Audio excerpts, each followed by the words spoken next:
नमस्कार मित्रों, मैं उदय कुमार सिंह एक बार फिर से आप सभी के साथ जुड़ा हूं। और आज मैं जुड़ा हूं मित्रों आप सभी के साथ। तो आज मैं जितिया व्रत के बारे में, जितिया पर्व के बारे में आप सभी को विस्तार से बताने वाला हूं। इसके बारे में मैंने कल भी एक कार्यक्रम किया था मेरे मित्रों, उसमें भी तमाम जानकारियां मैंने आप सभी को दी।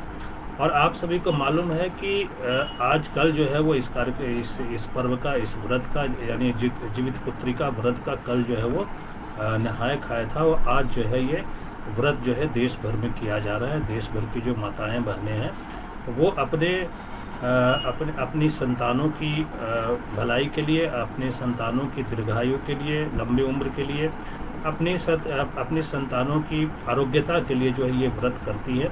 और प्रत्येक वर्ष जो है मेरे मित्रों ये व्रत जो है वो भाद्रपद महीने की अष्टमी तिथि को की जाती है।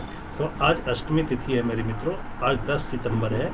और आज के दिन जो है वो लाखों करोड़ों माताएं जो है वो, लाखों करोड़ों जो बहनें हैं जो अपनी संतानों की अच्छाई के लिए, भलाई के लिए इस व्रत को धारण की है।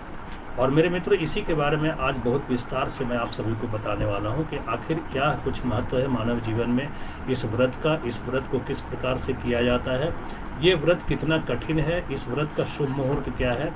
और इस व्रत में जो है वो जो भी कल जो जैसे कि नहाय खाए के दिन जो भी खाद्य पदार्थों का महिलाओं ने, माताओं ने, बहनों ने सेवन किया, चाहे वो जो है मछली हो, या फिर वो मरुए की आटा की रोटी हो, या फिर और भी तमाम ऐसी कई सारी खाद्य वस्तुएं हैं जिनका उपयोग किया जाता है।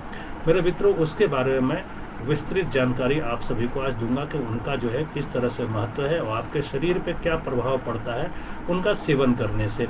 मित्रों आगे बढ़ूंगा बिना देर किए और आप सभी को बताऊंगा कि आज जो है मेरे मित्रों, आज जो है जीवित पुत्रिका व्रत जो है वो मनाया जा रहा है देश भर में। माताएं जो है इस व्रत को धारण की है, तमाम जो है लाखों करोड़ों बहनें माताएं जो है वो इस व्रत को धारण की है। और मेरे मित्रों ये व्रत जो है नहाय खाए के साथ बुधवार को ही शुरू हो गया है। और ये व्रत जो है वो आश्विन मास के कृष्ण पक्ष की अष्टमी तिथि को जो है प्रतिवर्ष यह व्रत मनाया जाता है, जैसा कि मैंने पहले भी बोला आप सभी को। और जीवित पुत्रिका व्रत अष्टमी तिथि को रखा जाता है मेरे मित्रों। इसे जो है जीवतिया या जितिया व्रत भी कहा जाता है।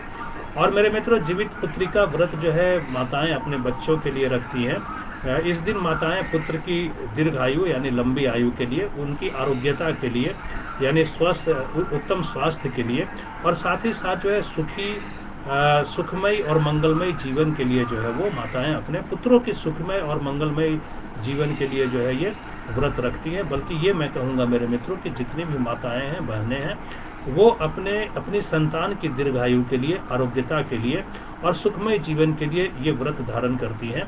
और मेरे मित्रों आप सभी को ये भी बताऊंगा कि ये पर्व जो है 3 दिन तक मनाया जाता है। सप्तमी तिथि को नहाय खाए के साथ, अष्टमी तिथि को जो है महिलाएं, जैसा कि आज अष्टमी तिथि है तो आज जो है महिलाएं बच्चों की समृद्धि और उन्नति के लिए निर्जला व्रत रखती हैं। ये बहुत कठिन व्रत है मेरे मित्रों, जल भी ग्रहण नहीं करती हैं माताएं बहनें जो है अपने पुत्रों के लिए।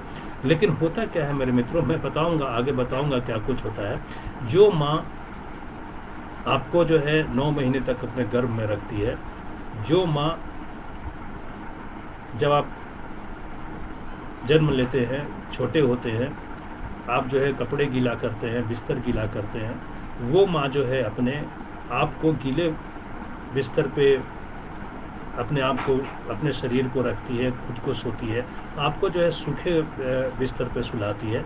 जो माँ आपको उंगली पकड़कर चलना सिखाती है, जो माँ जो है आपको पढ़ना लिखना सिखाती है, कखहरा जो सिखाती है, जो माँ आपको खाना पीना सिखाती है, और उस माँ के साथ आप क्या करते हैं मेरे मित्रों।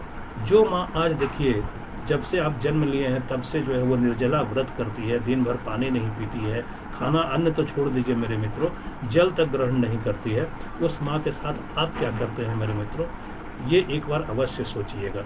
इस जीवित पुत्रिका व्रत के दिन में ये बातें आप सभी से कह रहा हूँ। वो माँ जब बुजुर्ग हो जाती है, वो माँ जब चलने फिरने लायक नहीं रहती है, या आपकी पत्नी आ जाती है अपने घर, आपके घर में, तो आप अपनी माँ के साथ कैसा व्यवहार करते हैं ये आप बेहतर जानते हैं। इसलिए मैं आप ही से कह रहा हूँ, आप ही से पूछ रहा हूँ, जितने भी मित्रगण फेसबुक के माध्यम से हमसे जुड़े हैं, जो हमारे कार्यक्रम को देख रहे हैं, हमारे कार्यक्रम को लाइक करते हैं, पसंद करते हैं, सबसे पहले मैं उनका अभिनंदन करता हूं, स्वागत करता हूं। लेकिन उनसे आज एक प्रश्न अवश्य करना चाहता हूं कि आज मेरे मित्रों जीवित पुत्रिका व्रत है। माताएं बहनें जो है अपने पुत्रों की अच्छाई के लिए, भलाई के लिए, सुखमय जीवन के लिए, उनकी आरोग्यता के लिए, उनके दीर्घायु के लिए जो है वो जल तक ग्रहण नहीं करती हैं। जन्म उदर में जो है 9 महीने लेकर घूमती है, किस कष्ट में घूमती है, किस कष्ट में आपको जन्म देती है, और उसके जन्म के बाद भी जो है वो जन्म के पश्चात भी कैसे आपको जो है वो लालन पालन करती है, कैसे जो है खुद जो है गीले बिस्तर पे सोती है, आपको सूखे बिस्तर पे सुलाती है, आपके लिए जो है वो रात भर जागती है। जब वो रोते हैं, जब आप रोते हैं तो जो है वो रात भर जागती है। और जब आप बड़े हो जाते हैं मेरे मित्रों, जब किशोरावस्था में आते हैं तो कई बार मैंने सुना है, अपने कई सारे ऐसे लोगों को बोलते सुना है, अरे माँ तुमको कुछ नहीं आता है, अरे माँ तुम नहीं समझती है। वो माँ नहीं समझती है जो कि आपको चलना सिखाया, जो आपको जो है बोलना सिखाया, जिस माँ ने आपको कपड़ा पहनना सिखाया, वो माँ आप कुछ नहीं जानती है। मेरे मित्रों, उस माँ के प्रति आपको निष्ठा रखना होगा, आपको प्रेम रखना होगा, आपको आदर सम्मान रखना होगा। आपकी शादी होती है, फिर आप किस तरह से बर्ताव करते हैं अपनी माता के साथ। मैं सभी के लिए नहीं कह रहा हूँ, लेकिन समाज में ऐसे कई लोग हैं मेरे मित्रों जो अपनी माता पिता को जो है वो, अगर आप ऐसा नहीं करते होते तो आज जो है देश में इतने सारे वृद्धाश्रम नहीं होते। आखिर वो भी जो वृद्धाश्रम में रह रहे हैं, जो बुजुर्ग रह रहे हैं, जो बुजुर्ग माता पिता वहाँ पे रह रहे हैं, उनका जो है वो आखिर वृद्धाश्रम में क्यों रह रहे हैं? उनके भी तो कोई ना कोई पुत्र होंगे, पुत्रियां होंगी, उनकी भी कोई ना कोई संतान होगी। अगर वो उन पे ध्यान देते, अगर आप उनकी जो है वो लोग देखभाल करते, अपने घरों में रखते, तो क्या वो वृद्धाश्रम में जाके रहते? बिल्कुल नहीं रहते मेरे मित्रों। इसलिए मैं ये आप खुद सोचिए, विचारिए। आज जो है बहुत पावन व्रत है, पावन त्यौहार है, पावन दिन है। आज जो है माताएं जीवित पुत्रिका व्रत रख रही हैं अपनी। अब ये पुत्रों के लिए मेन रूप से रखा जाता है मेरे मित्रों, कथा में मैं आपको बताऊंगा। लेकिन मैं संतानों की बात करता हूँ, मैं संतान की बात करता हूँ, क्योंकि संतान में पुत्र भी है और पुत्री भी है। और आज के दिन में हम सभी को जो है पुत्र और पुत्री में जो है अंतर नहीं करना चाहिए, क्योंकि अब जो है पुत्रियां भी, जो लड़कियां जो है वो बहुत नाम कमा रही हैं, बहुत आगे बढ़ रही हैं।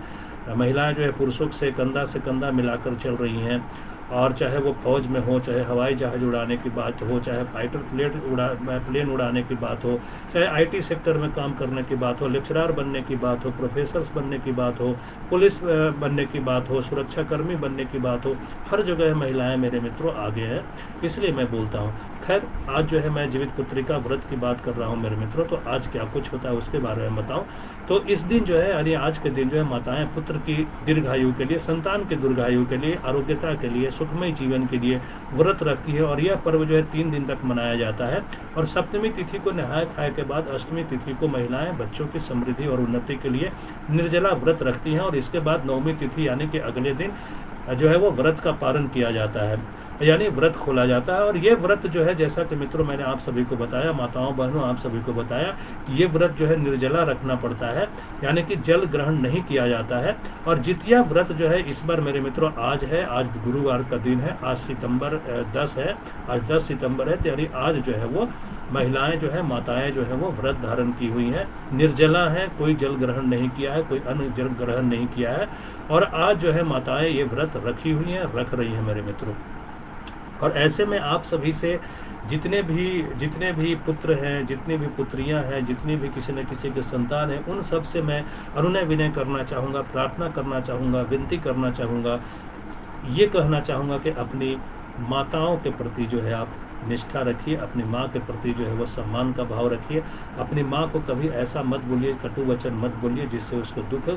क्योंकि आप अगर इस धरती पे हैं मेरे मित्रों, आप अरबपति हो, खरबपति हो, विद्वान हो या फिर अनपढ़ हो, गंवार हो, कुछ भी हो, आप जो है उस माँ की देन है। अगर वो माँ न होती तो आप नहीं होते मेरे मित्रों। इसलिए अपनी माँ के प्रति जो है वो निष्ठा रखिए, अपनी माँ के प्रति जो है वो सम्मान का भाव रखिए। अपने माँ को जो है जितना हो सके प्रेम कीजिए, प्यार दीजिए उनको। बुजुर्ग हो गई हैं तो और ज़्यादा देने की ज़रूरत है मेरे मित्रों।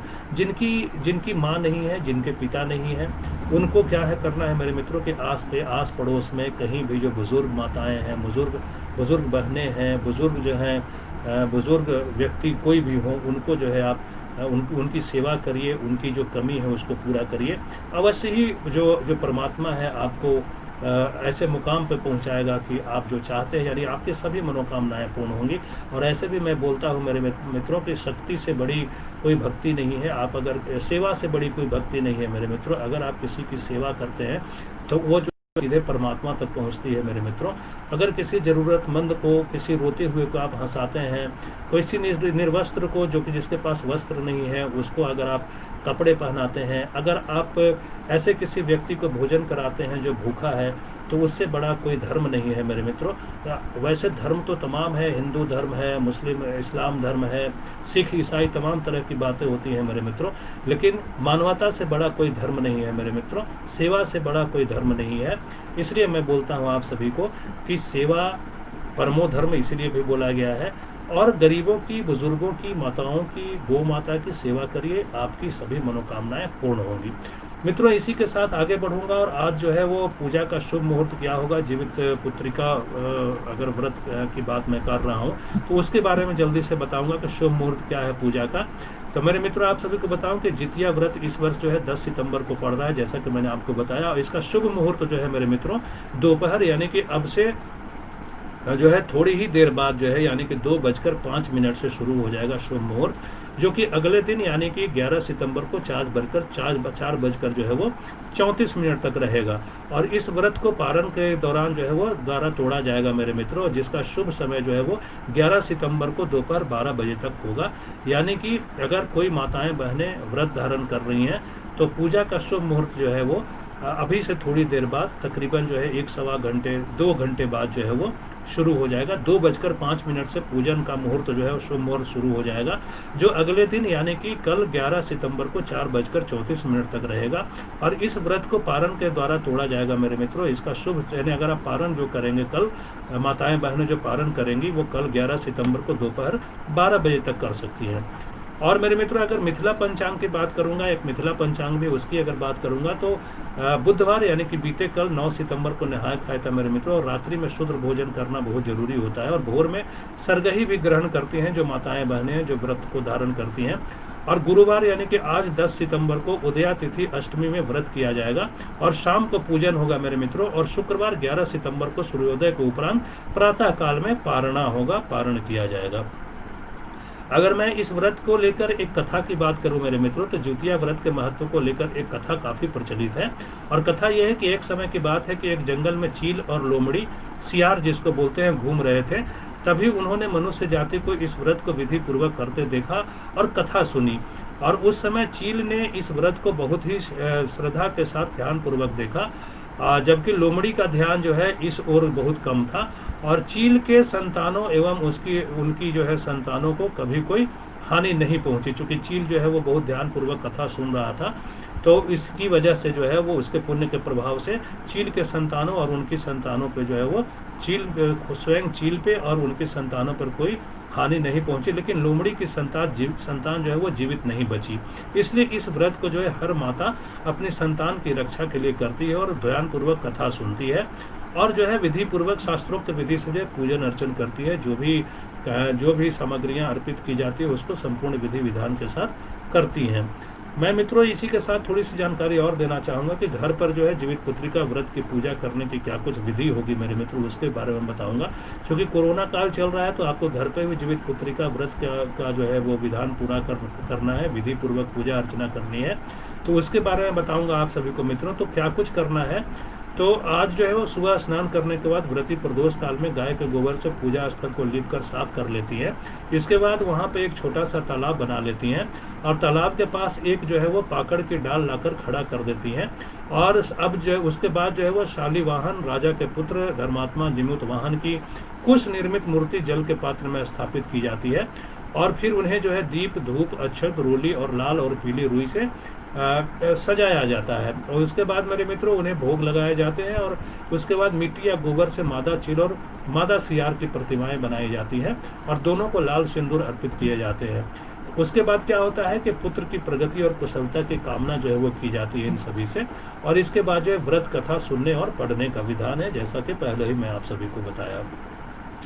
और मित्रों आप सभी को बताऊं कि आज संतान की दीर्घायु के लिए माताएं जो है वो निर्जला व्रत रखी हुई हैं। आज जो उन्होंने पानी भी ग्रहण नहीं किया है और कल जो है वो पारणा के बाद ही वो पानी ग्रहण करेंगे। तो ये 24 घंटे का अखंड व्रत है, निर्जला व्रत है मेरे मित्रों। आज जितिया व्रत है, सभी को पता है आप सभी को। आज माताएं संतान की दीर्घायु के लिए निर्जला व्रत रखी हैं। और व्रत के दूसरे दिन को जो है खुरजितिया यानी खैर जितिया भी इसका बिगड़ा हुआ रूप है, खुरजितिया कहा जाता है। और इस दिन महिलाएं जो है निर्जला व्रत रखती हैं और अगले दिन पारण तक कुछ भी ग्रहण नहीं करती है। अब मैं थोड़ी सी जानकारी पीछे बैकग्राउंड में जाऊंगा मेरे मित्रों और आप सभी को बताऊंगा कि नहाए खाए की बात अगर मैं करूंगा तो छठ की तरह ही ज्योतिया में भी नहाए खाए होता है। महिलाएं सुबह गंगा स्नान करती हैं। अगर गंगा स्नान नहीं कर पाती है तो जो भी निकट में सरोवर है, नदी है, तालाब है, उसमें वो जाके स्नान करती है, शुद्ध होती है, शुद्ध वस्त्र धारण करती हैं। और इस दिन सिर्फ एक बार ही सात्विक भोजन, ये मैं नहाए खाए के दिन की बात कर रहा हूँ मेरे मित्रों, तो उस दिन जो है एक बार ही सात्विक भोजन किया जाता है। और नहाए खाए की रात को जो है छत पर जाकर चारों दिशाओं में कुछ खाना रख दिया जाता है। और ऐसा माना जाता है मेरे मित्रों कि ये जो है पूर्वजों के निमित्त खाना रखा जाता है। और इसी के साथ मैं आप सभी को बताऊंगा तो जो है निर्जला व्रत रखा जाता है, इसे खुरजितिया कहा जाता है और निर्जला व्रत होता है ये। और पारण जो है मेरे मित्रों तो आखिरी दिन जो है पारण किया जाता है और उसी दिन दान भी दिया जाता है। और अगर मैं पकवानों की बात कर लूँ मेरे मित्रों तो क्या कुछ जो है जितिया में पकवान है, जो जीवित पुत्री का व्रत जो है, पर्व जो है, त्योहार जो है, उसमें कौन से पकवान बनाए जाते हैं उसके बारे में मैं बताऊं और कौन किस पकवानों का सेवन किया जाता है उसके बारे में बताऊंगा। तो मेरे मित्रों मुख्य रूप से जो है माताएं बहनें इस व्रत में, इस पर्व में जो है वो तीसरे दिन जो है वो मुख्य रूप से पर्व के तीसरे दिन जो है वो झोर भात बोला गया है मेरे मित्रों। यानी कि सब्जी में जब ज़्यादा पानी डाला जाता है तो उसको झोर कहते हैं, जिसको आप जो है ग्रेवी बोलते हैं, तरी भी बोलते हैं, उसको ग्रेवी बोलते हैं। तो मुख्य रूप से पर्व के तीसरे दिन यानी कि पारण के दिन झोर भात, मरुआ की रोटी और नोनिया साग खाया जाता है। और अष्टमी को जो है प्रदोष काल में महिलाएं जिमुत वाहन की पूजा करते हैं। जिमुत वाहन की कुशा से निर्मित ये जो है मुख्य रूप से जो है मेरे मित्रों ये जो है नहाए खाए के दिन का भी जो है यही पकवान बनाए जाते हैं और यही ग्रहण करती हैं महिलाएं जो है, माताएं जो है, बहनें जो हैं, जो कि जितिया व्रत को धारण करती है। तो मुख्य रूप से वो पर्व के जो है वो पहले दिन यानी कि नहाए खाए के दिन जो है वो झोर भात, मरुआ की रोटी और जो है नोनी का साग खाती हैं। कुछ कंदा एक प्रकार की सब्जी है, उसका इस्तेमाल भी होता है। और अष्टमी को जो है प्रदोष काल में महिलाएं जिमुत वाहन की पूजा करती हैं। जिमुत वाहन की कुशा से निर्मित प्रतिमा को धूप, दीप, अच्छक, पुष्प, फल आदि अर्पित करके फिर पूजा की जाती है। और मेरे मित्रों में थोड़ी सी जानकारी अपने माताओं बहनों को और मैं देना चाहूँगा जो व्रत धारण की है उनको किस प्रकार से पूजा करनी चाहिए। तो ज्योतिया व्रत के पहले दिन महिलाएं जो है वो सुबह सूर्योदय से पहले जाकर स्नान करके पूजा करती हैं और फिर एक बार भोजन ग्रहण करती हैं। उसके बाद पूरा दिन निर्जला रहती हैं। दूसरे दिन सुबह स्नान के बाद महिलाएं पूजा पाठ करती हैं और फिर पूरा दिन व्रत रखती हैं। व्रत के तीसरे दिन महिलाएं पारण करती हैं और सूर्य को अर्घ्य देने के बाद ही महिलाएं जो है अन्न ग्रहण करती हैं। अन्न जल कोई भी है वो ग्रहण करती हैं। और इसी के साथ मैं आप सभी को बताऊं तो माँ को जो है क्या कुछ समर्पित किया जाता है उसके बारे में आप सभी को बताऊं। जीवित वाहन जो अगर हम जीवित वाहन की पूजा करते हैं, माताएं पूजा करती है, बहनें पूजा करती है, तो उनको क्या कुछ अर्पित किया जाता है, समर्पित किया जाता है उसके बारे में मैं बताऊं मेरे मित्रों। तो आज के दिन जो है वो 16 पेड़ा, 16 दूब की माला, एक बार फिर से सुनिएगा कि आपको क्या कुछ पूजन सामग्री में रखना चाहिए। तो आपको जो है 16 पेड़ा रखना चाहिए, 16 दूब की माला रखनी चाहिए, 16 खड़ा चावल यानी जिसको अक्षत बोलते हैं वो रखनी चाहिए, 16 गांठ का धागा रखनी चाहिए, जिसको ये बाजारों में भी मिल जाएंगे धागा जो है 16 गांठ वाले। उसके बाद 16 लौंग, 16 इलायची, 16 पान, 16 खड़ी सुपारी और श्रृंगार के तमाम वो सामान होने चाहिए। और ये तमाम सामान जो है वो माँ को, माँ पार्वती को अर्पित करने चाहिए, जीवित वाहन को अर्पित करने चाहिए। तो ये जो है महत्वपूर्ण बातें हैं मेरे मित्रों। इसी के साथ मैं आप सभी को बताऊंगा जितिया व्रत जो है 3 दिनों तक चलता है और पहला दिन नहाय खाए, दूसरा दिन जितिया निर्जला व्रत और तीसरे दिन जो है पारण किया जाता है। ये मैंने पहले भी बताया, एक बार फिर से बताया आप सभी को। और मैं आप सभी को यह भी बताऊंगा कि जीवित पुत्रिका व्रत को जितिया या ज्योतिया व्रत भी कहा जाता है। और सुहागन स्त्रियां इस दिन निर्जला उपवास करती हैं। महिलाएं अपनी संतान की लंबी उम्र और अच्छे स्वास्थ्य के लिए इस व्रत को रखती है। और यह व्रत जो है मुख्य रूप से उत्तर प्रदेश, बिहार और झारखंड के कई क्षेत्रों में किया जाता है। और आज तो मेरे मित्रों, देश के कोई भी ऐसा राज्य नहीं है जहाँ पे बिहार के लोग या फिर उत्तर प्रदेश के लोग या फिर झारखंड के लोग नहीं हैं। तो आज जो है वो दिल्ली की बात करें, कोलकाता की बात करें, मुंबई की बात करें, जयपुर की बात करें, या फिर देश के किसी भी राज्य की राजधानी की बात करें या राज्यों की बात करें, तो वहाँ पे ये व्रत जो है वो बड़े धूमधाम से मनाया जाता है। पर्व जो है ये बड़े धूमधाम से मनाया जाता है। और उत्तर पूर्वी राज्यों में भी जो है वो जीवित पुत्रिका व्रत बहुत लोकप्रिय है। पूर्वोत्तर राज्यों में असम की बात करें या फिर उधर जो 7 सिस्टर्स जो है 7 राज्य जो है उनकी बात मैं कर रहा हूँ। और आप सभी को मैं थोड़ी सी जानकारी और दूंगा कि जीवित पुत्रिका व्रत की कथा महाभारत से जुड़ी है। अश्वत्थामा ने बदले की भावना से उत्तरा के गर्भ में पल रहे पुत्र को मारने के लिए ब्रह्मास्त्र का प्रयोग किया था। और उत्तरा के पुत्र का जन्म लेना जरूरी था। तब भगवान श्री कृष्ण ने अपने सभी पुण्यों के फल से उस बच्चे को गर्भ में ही दोबारा जीवन दिया था। और गर्भ में मृत्यु को प्राप्त कर पुनः जीवन मिलने के कारण उसका नाम जो है वो जीवित पुत्रिका रखा गया। और वह बालक बाद में राजा परीक्षित के नाम से प्रसिद्ध हुआ था। ये भी एक कथा है जीवित पुत्रिका को लेकर। और पूजा और कैसे करें तो उसके बारे में थोड़ी सी और जानकारी दूंगा आप सभी माताओं बहनों को कि आज कैसे पूजन करना है, जो कि 2:05 से आप कभी भी फिर शाम तक पूजन, कल तक पूजन कर सकते हैं, रात तक। तो उसके बारे में मैं आप सभी को बताऊंगा। उसमें ये कुछ कहा गया है मेरी माताओं बहनों कि स्नान से जो है पवित्र होकर संकल्प के साथ व्रती जो है वो प्रदोष काल में गाय के गोबर से पूजा स्थल को लीप कर स्वच्छ कर दें। सुबह जो किया सो किया। अब जो है प्रदोष काल यानी कि शाम में भी यही काम करना है आपको। माताओं बहनों को मैं विशेष रूप से ये बता रहा हूँ कि स्नान के से जब पवित्र होने के बाद आपको क्या करना है कि स्नान से पवित्र होकर संकल्प के साथ जो व्रती महिलाएं हैं वो प्रदोष काल में गाय के गोबर से पूजा स्थल को लीप कर स्वच्छ कर दें। साथ ही एक छोटा सा तालाब भी वहां बना लें। तालाब के निकट एक पाकड़ की डाल लाकर खड़ा कर दें। और जो है शालीवाहन राजा के पुत्र धर्मात्मा जिमुतवाहन की कुश निर्मित मूर्ति जल या मिट्टी के पात्र में स्थापित कर दें। फिर उन्हें पीली और लाल रुई से अलंकृत करें, सुशोभित करें उनको। उसके बाद जो है धूप, दीप, अक्षत, फूल, माला और विविध प्रकार के नैवेद्यों से पूजन कीजिए। मिट्टी और गाय के गोबर से मादा चील और मादा सियार की मूर्ति बनाइए और उन दोनों के मस्तक पर लाल सिंदूर लगा दें। और अपने वंश की वृद्धि और प्रगति के लिए उपवास कर बांस के पत्रों से जो है पूजन करना चाहिए। इसके पश्चात जो है जीवित पुत्रिका व्रत एवं महात्मा की कथा का श्रवण जो है निश्चित रूप से करनी चाहिए। और जानकारी देता चलूं आप सभी को माताओं बहनों, तो जीवित पुत्रिका व्रत की कथा महाभारत से जुड़ी है। जैसा कि मैंने पहले भी बताया, एक बार फिर से बता रहा हूँ कि अश्वत्थामा ने बदले की भावना से उत्तरा के गर्भ में पल रहे पुत्र को मारने के लिए ब्रह्मास्त्र का प्रयोग किया। और उत्तरा के पुत्र का जन्म लेना जरूरी था। इसलिए जो है भगवान श्री कृष्ण ने अपनी सभी पुण्यों के फल से उस बच्चे को गर्भ में ही दोबारा जीवन दिया। और गर्भ में मृत्यु को प्राप्त कर पुनः जीवन मिलने के कारण उसका नाम जीवित पुत्रिका रखा गया। और वह बालक बाद में राजा परीक्षित के नाम से प्रसिद्ध हुआ। अब मैं आप सभी को ये बता दूं कि पारण का क्या कुछ समय है। तो जीवित पुत्रिका व्रत रखने वाली माताएं 11 सितंबर को दिन शुक्रवार को जो है सुबह सूर्योदय के बाद से दोपहर 12 बजे तक पारण कर सकेंगी। और दोनों उनको जो है दोपहर से पूर्व पारण कर लेना चाहिए, ऐसा शुभ मुहूर्त में कहा गया है। अब मैं और थोड़ा अलग हट के थोड़ी सी जानकारी दूंगा आप सभी को।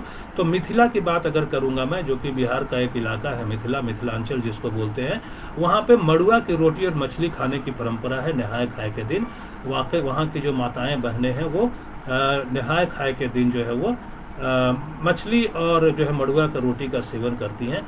और कहा यह गया है कि नहाय खाए के दिन मिथिला में मड़ुआ की रोटी और मछली खाने की परंपरा है। और ज्योतिया व्रत से एक दिन पहले सप्तमी को मिथिलांचल वासियों में जो है भोजन में मड़ुआ की रोटी के साथ मछली भी खाने की परंपरा है। और इसके साथ साथ जो है और कुछ क्या कुछ खाया जाता है उसके बारे में बताऊं तो सतपुतिया की सब्जी बनाई जाती है, झिंगनी बोलती है भी इसको। तो इस व्रत और पूजा के दौरान जो है झिंगनी या फिर झींगा बोलिए या फिर झिंगी हमारे यहाँ भी बोलते हैं, इसको जो है सतपुतिया की सब्जी भी खाई जाती है। और सतपुतिया आमतौर पर शाकाहारी महिलाएं खाती है।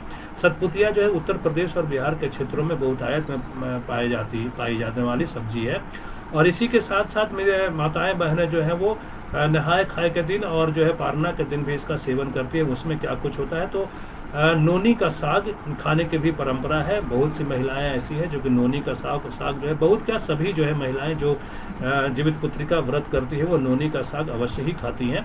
और इस व्रत में नोनी का साग बनाने की परंपरा और खाने की परंपरा जो है वो पुरातन परंपरा है। और अगर वैज्ञानिक वजह बताऊं मेरे मित्रों, वैज्ञानिक कारण बताऊं, तो ऐसा माना जाता है कि नोनी में कैल्शियम और आयरन प्रचुर मात्रा में होता है, और ऐसे में इसे उपवास से पहले खाने से कब्ज आदि की शिकायत नहीं रहती और पाचन भी ठीक रहता है। इसलिए नहाय खाए के दिन ही नोनी का साग खाया जाता है और पारण के दिन भी नोनी का साग खाया जाता है, जैसा कि मैंने आप सभी को बताया। इसी के साथ साथ अगर खाने की बात करूं तो इस व्रत के पहले नहाय खाए के दिन गेहूं की बजाय मरुआ के आटे की रोटी बनाने का भी प्रचलन है, और इस रोटी को खाने का भी प्रचलन है। मरुआ के आटे से बनी रोटियों का खाना इस दिन बहुत शुभ माना जाता है और यह परंपरा सदियों से चली आ रही है। इसके साथ साथ जैसा कि मैंने पहले भी आप सभी को बताया कि मछली खाने की भी परंपरा है, तो जितिया व्रत से एक दिन पहले नहाय खाए के दिन मछली खाने की परंपरा है। मछली खाना वैसे तो पूजा पाठ के दौरान मांसाहार को वर्जित माना गया है, लेकिन बिहार के कई क्षेत्रों में, जैसे मैंने मिथिलांचल की बात की, वहाँ पे जो जितिया व्रत के उपवास की शुरुआत जो है मछली खाकर की जाती है, और इसके पीछे चील और सियार से जुड़ी जितिया व्रत की एक पौराणिक कथा है। इस कथा के आधार पर मान्यता है कि मछली खाने से व्रत की शुरुआत करनी चाहिए, मछली खाने से व्रत की शुरुआत करनी चाहिए, और यहाँ मछली खाकर इस व्रत की शुरुआत करना बहुत शुभ माना जाता है। और एक बार फिर से थोड़ी सी जानकारी मैं आप सभी को पूजा विधि की दे दूंगा कि जीवित पुत्री का व्रत आश्विन मास के अष्टमी को रखा जाता है, जो है वो सप्तमी को जो है उसके लिए जो है नहाय खाए की बात होती है, नहाया खाया जाता है। महिलाएं जो है जितिया व्रत करती है वो नहाती खाती हैं, शुद्ध खाना खाती हैं और शुद्ध रूप से जो है वस्त्र पहनती हैं। और इसका जो है 3 दिनों का व्रत ये होता है। अष्टमी को निर्जला उपवास रखा जाता है, व्रत का पारण नवमी के दिन किया जाता है। वहीं अष्टमी के शाम जो है प्रदोष काल में संतानशुदा जिनकी संतानें हैं वो स्त्रियां माता जो है वो जीवित पुत्रिका और जीवित वाहन की पूजा करती हैं, और साथ ही साथ जो है वो व्रत कथा सुनती या पढ़ती है, और इसके साथ ही साथ जो है अपनी श्रद्धा और सामर्थ्य के अनुसार दान दक्षिणा भी देती हैं। और इस व्रत में सूर्योदय से पहले खाया पिया जाता है, सूर्योदय के बाद पानी भी नहीं पिया जाता है। इसके साथ ही सूर्योदय को अर्घ देने के बाद कुछ खाया पिया नहीं जाता। वहीं व्रत के आखिरी दिन जो है भात, मरुआ की रोटी और नोनी का साग बनाकर खाने की परंपरा है। और इतना ही नहीं मेरे मित्रों, थोड़ी सी जानकारी और दूंगा तो संतान की मंगल कामना और उनकी लंबी उम्र के लिए ये व्रत रखा जाता है। ये निर्जला व्रत होता है, ये उपवास 3 दिन तक चलता है, जैसा कि मैंने पहले भी बताया, एक बार फिर से बता रहा हूँ। और इसे संतान की सुरक्षा से जोड़कर देखा जाता है। ऐसा कहा जाता है कि जो इस व्रत की कथा को सुनता है वह जीवन में कभी संतान वियोग नहीं सहता है। तो ये जो है मेरे मित्रों, माताओं, बहनों, ये जो है आप सभी के लिए महत्वपूर्ण कार्यक्रम मैंने आप सभी के लिए लेकर आया। आप सभी जो है फेसबुक के माध्यम से हमसे जुड़े, मेरे कार्यक्रम को पसंद किया, लाइक किया, कमेंट किया, इसके लिए बहुत बहुत धन्यवाद आप सभी का। आप सभी ने बहुमूल्य समय दिया, इसके लिए एक बार फिर से जो है आप सभी का धन्यवाद करूंगा, आप सभी के प्रति कृतज्ञता व्यक्त करूंगा, और इसी के साथ आप सभी से विदा भी लूंगा। आप सभी हमसे जुड़े उसके लिए बहुत बहुत धन्यवाद। नमस्कार, प्रणाम।